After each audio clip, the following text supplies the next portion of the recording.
Sino si Boruto Uzumaki? Si Boruto ay ang unang anak ni Naruto at Hinata Uzumaki, na nakatanggap ng nakababatang kapatid na babae na si Himawari makalipas ang 2 taon. Habang ang kanyang mga magulang ay patuloy na nananatiling malapit sa kanilang mga kaibigan noong bata pa sila, nakilala rin ni Boruto ang iba't ibang mga magulang mula sa kani-kanilang mga anak. Sa araw ng inaugurasyon ni Naruto bilang ikapitong Hokage, gusto ng kanyang kapatid na dalhin ang kanyang laruang pande sa seremonya ngunit sa takot ni Boruto na siya mismo ang magbubuhat nito, sinubukan niyang alisin ito sa kanya. Nang mapunit ang ulo ng laruan sa tiyak na digmaan, ginising ni Himawari ang kanyang Byakugan at inatake si Boruto sa kanyang galit. Sa kabila ng kanyang matinding paghingi ng paumanhin, naramdaman ni Naruto ang kanyang hangarin sa pagpatay ay dumating at naprotektahan si Boruto, ngunit si Naruto ay na-knockout dahil sa pag-atake na dumapo sa isa sa kanyang mga chakra point. Sa takot sa isang pag-atake na maaaring magpabagsak sa kanya tulad ng sa kanyang ama, sinubukan ni Boruto na tumakbo mula kay Himawari kahit na madali niyang nakita itong nagtatago sa isang aparador. Mula noon, nangako siyang hinding-hindi na siya gagalitin. Sa araw ng seremonya para sa unang pagpasok sa akademya, nadatnan ni Boruto si Denki Kaminaremo na binubuli ng ilang bata. Matapos niyang iligtas siya ay naging magkaibigan sila at iginiit na si Denki ay naninindigan sa kanyang ama para sa pagpilit na pumasok sa akademya na labag sa kanyang kalooban. Kinabukasan sa ruta upang simulan ang kanyang pag-aaral sa akademya, hindi namamalayang ginising ni Boruto ang kanyang dojutsu at napansin ang isang madilim na saplot na nakapalibot kay Denki. Habang sinusundan niya siya papunta sa isang karwahe ng tren, pinigilan ni Boruto si Denki sa paghihiganti sa mga bully noong nakaraang araw at inilihis ang karwahe mula sa pagbangga. Si Boruto at Denki ay umalis kasama ang mga bully at dinala ang karwahe patungo sa entrance ng seremonya sa akademya kung saan nila ito pinabagsak sa batong mukha ng kanyang ama, na humantong sa kanya sa pagtanggap ng 2 linggong suspension. Para sa susunod na 2 linggo, si Boruto ay pinag-aaral sa bahay sa pamamagitan ni Hinata. Pagkatapos bumalik sa akademya, inilagay siya sa homeroom ni Shino Aburame at ipinakilala ang kanyang sarili sa kanyang mga kaklase kung saan nagsimula silang magsalita ng negatibo tungkol sa kanya dahil sa pagiging nasa ilalim ng impresyon, si Boruto ay nakakakuha ng espesyal na pagtrato sa pagiging anak ng Hokage. Hindi nagtagal ay nakilala niya si Yuwabi na negatibo ang tingin kay Boruto, sa pamamagitan ng mainit na pagtatagpo ay nagpasya ang dalawa na labanan ang isa't isa sa isang laban. Nang bahagya niyang talunin si Yuwabi sa loob ng mga panuntunang itinakda niya, nag-iba ang tingin ng kanyang mga kaklase kaysa sa una. Nang maglaon, nang ang kawalang ingat ni Boruto ay nagdulot ng ilang pinsala sa ari-arian, nagpasya si Shino na tulungan si Boruto at iba pang mga estudyante sa pagkumpuni ng Hokage Rock. Nang sumunod na araw, natagpuan ni Boruto kasama sina Inojin at Shikadai si Metalli na hindi pangkaraniwang agresibo. Nag-activate ang dojutsu ni Boruto nang mapansin ang parehong madilim na chakra na nakapaligid kay Lee na mayroon si Denki. Sa pagsisikap ng grupo ay nagawa nilang masupil si Lee ng sapat na katagalan para umalis ang madilim na chakra. Matapos humingi ng tawad kay Lee noong isang araw at palakpakan ang kanyang kahangahangang kasanayan sa pakikipaglaban, naging mas malapit ang grupo. Nang maglaon ay nag-aalala tungkol sa kung paano siya lamang ang nakakakita sa itim na chakra, tinanong niya si Hinata ng higit pa tungkol sa Byakugan. Kinabukasan, habang ang mga mag-aaral na ito ay nagsimulang matuto tungkol sa teknik ng pagpapatawag, nagdulot ng tensyon si Boruto sa pagitan ng mga babae at lalaki sa kanyang klase na humantong sa pag-oorganisa ni Shino ng isang karera upang makuha ang bandila sa pagitan ng dalawang grupo. Sa huli ay sinubukan ni Boruto na gamitin ang teknik ng pagtawag na humahantong sa pagpapatawag ng multo, nagsimula itong magdulot ng kaguluhan kaya nasupil ni Konohamaru ang halimaw.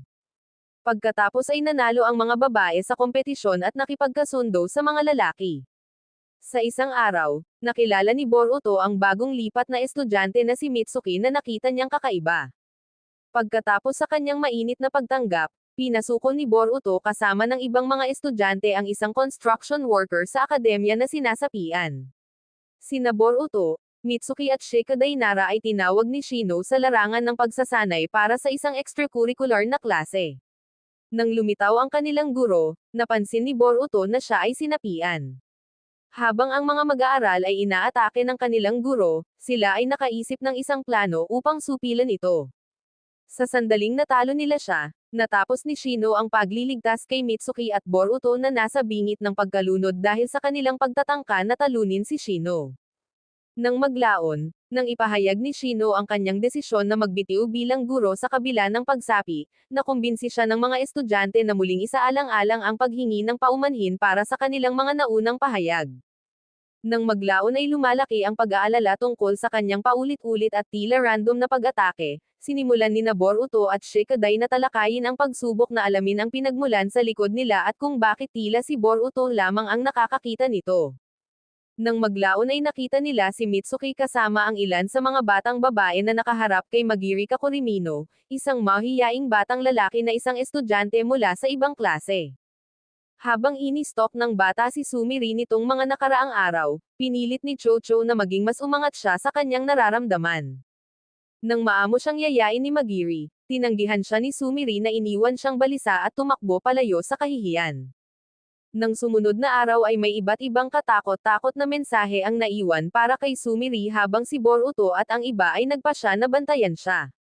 Ang mga ito ay sistematikong hiwalay kay Sumiri, sa kalaunan ang may kasalanan ay nabunyag na isang sinapi ang si Magiri na kumidnap kay Sumiri. Hindi nagtagal ay natagpuan sila ni Boruto at ng iba pa kung saan mabilis silang inatake ni Magiri gamit ang kanyang mga kasanayan sa pagtatago, sa kalaunan ay nagawang maabot ni Chocho si Magiri na binanggit na ang gayong hindi mapagpasyang kalikasan ay hindi kailanman mananalo sa sinuman. Ang pagtanggap sa katotohanan na ang kanyang mga paraan ng pagsisikap na gawing katulad niya si Sumiri ay hindi maganda, ang multo ay umalis mula kay Magiri at nang magsimula siyang humingi ng tawad sa kanyang mga aksyon ay nahimatay siya dahil sa resulta ng matinding pagkaubos ng chakra na dulot ng pagsapi. Nang maglaon habang patuloy na nagtataka si Boruto tungkol sa likas na katangian ng multong anino na umaatake sa lahat at kung bakit siya lamang ang nakakakita nito, sa huli ay nakatulog siya. Habang nananaginip ay nilapitan siya ni Toneri Otsutsuki na nagbabala sa kanya sa isang paparating na panganib at ang mata ni Boruto ang susi upang mapigil ito. Nang magising at makita ang kanyang dojutsu sa isang refleksyon, si Boruto ay naging labis na kagalakan sa pag-asam na maging isang mahusay na bayani at nagsimula siyang kumilos tulad ng action movie hero na si Kagimasa. Nang lapitan siya ng kanyang pamilya tungkol sa kanyang bagong saloobin, iginiit niya na sa wakas ay nailabas na niya ang kanyang Byakugan. Nabanggit ni Naruto na ito ay imposible dahil si Boruto ay walang paunang pagsasanay para dito. Gayunpaman, sa pag-amin na nakamit ni Himawari ang gayong tagumpay noon, nagpasya silang kausapin si Hiyashi tungkol dito. Pagdating sa bahay ng kanyang lolo, mabilis na sinaksak ng mapagmahal na lolo ang kanyang mga apo sa mga yakap na mabilis na inulit ng kanilang parehong umiibig na tiya Hanabi. Habang naglalaro si Himawari kasama si Hanabi, ipinaliwanag ni Boruto at Naruto ang kanilang pakay sa pagbisita. Matapos magbigay ng katulad na paliwanag si Hiyashi kay Naruto tungkol sa kawalan ng posibilidad na maging Byakugan ang kapangyarihan ni Boruto, nagpasya siyang subukan ang kanyang apo sa isang sparring match. Pagkatapos ay humakbang si Hanabi sa pagpipilit na i-spar si Boruto sa kanyang sarili ayon sa napagkasunduan. Mabilis na ipinakita ng tagapagmana sa kanya ang kakayahang madaling madaig si Boruto na makatagpo ng lahat ng kanyang mga pag-atake at taktika. Sinimulan ni Hanabi na kutsain si Boruto upang ibunyag ang kanyang haka-haka na Byakugan habang ang pagganap ni Boruto ay pinilit si Hanabi na lumaban ng mas seryoso at sa huli ay natalo siya. Dahil dito, ang lahat kasama na si Boruto ay malungkot na napatunayang hindi niya talaga nagising ang kanyang Byakugan. Pagkaraan ay napagdesisyonan na si Boruto at ang kanyang pamilya ay magpalipas ng gabi at pagkatapos ng hapunan, nagsimulang mapag-isa si Boruto na iniisip kung ang kanyang pangarap mula kanina ay walang kabuluhan.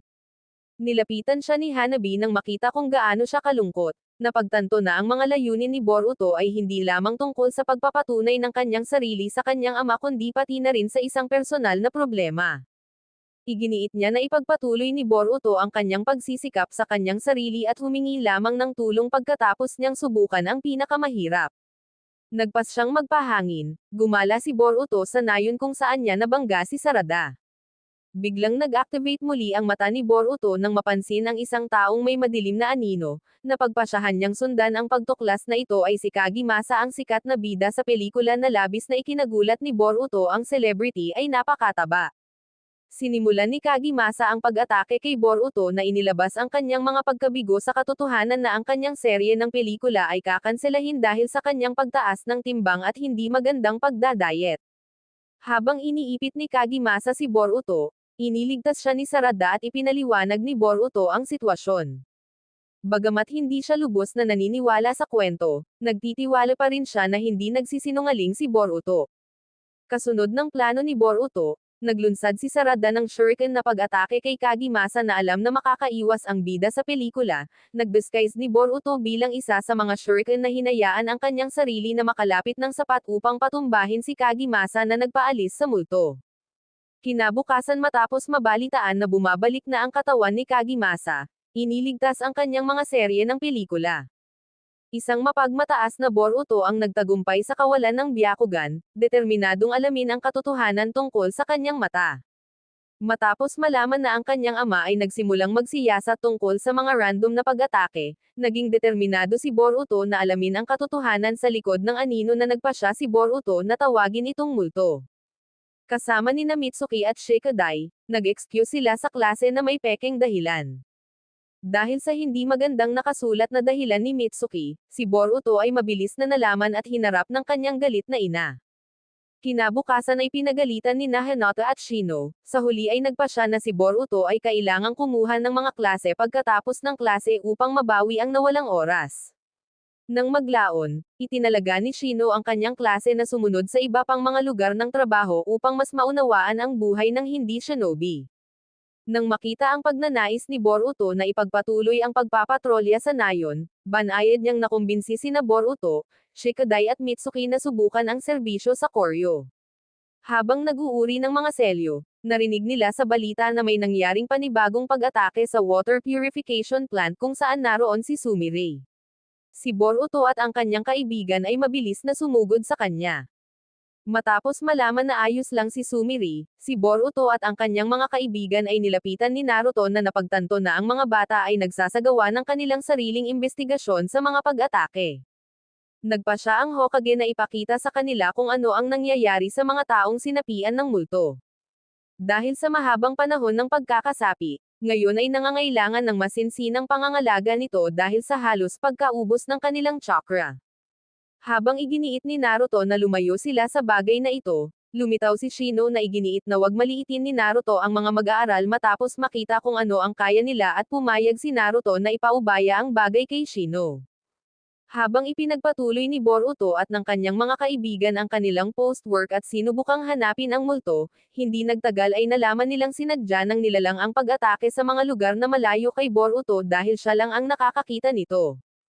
Sa pagpapasyang humingi ng tulong sa kanilang mga kaklase upang mas mahusay na magpatrolya sa nayon, umalis sila sa post office na inaasahan na ang salarin na kumokontrol sa mga multo ay hahabulin ang post chief na si Komami.